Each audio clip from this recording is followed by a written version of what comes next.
తను ఎంత కష్టపడనివ్వండి ఆయన బెంగ పెట్టుకోడు. కానీ ఆయన కోరుకునేది ఒకటే, పుత్రాది చేత్ పరాజయం.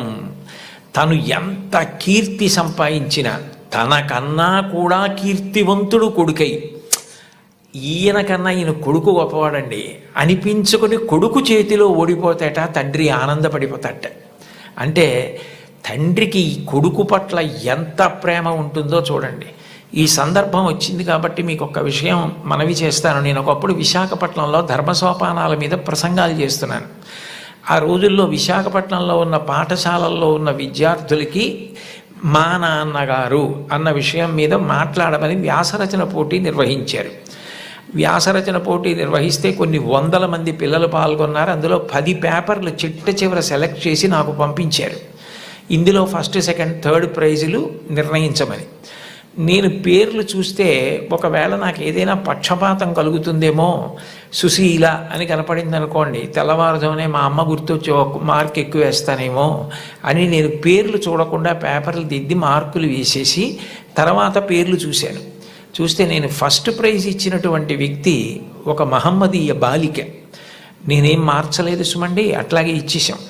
అప్పుడు ఆ బహుమతులు ఇస్తున్న సభకి అప్పుడు తిరుమల తిరుపతి దేవస్థానాలకి కార్యనిర్వహణాధికారి మాన్యులు శ్రీ ఎల్వి సుబ్రహ్మణ్యం గారు ఆయన ముఖ్య అతిథిగా వచ్చారు.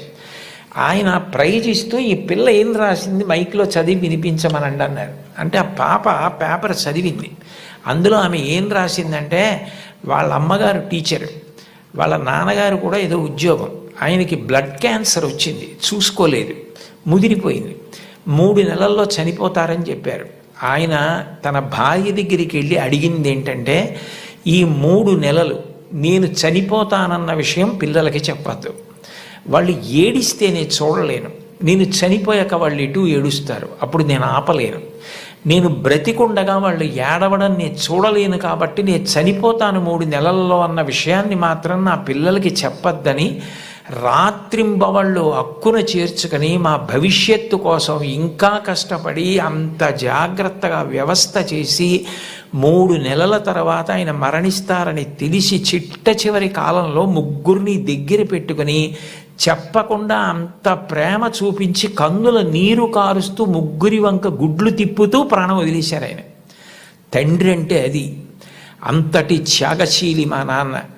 ఇది నాకు తెలిసున్న తండ్రి. ఇంతకన్నా తండ్రి గురించి చెప్పడం నాకు రాదని రాసింది ఆ అమ్మాయి. ఆ అమ్మాయికి ఫస్ట్ ప్రైజ్ ఇచ్చాం.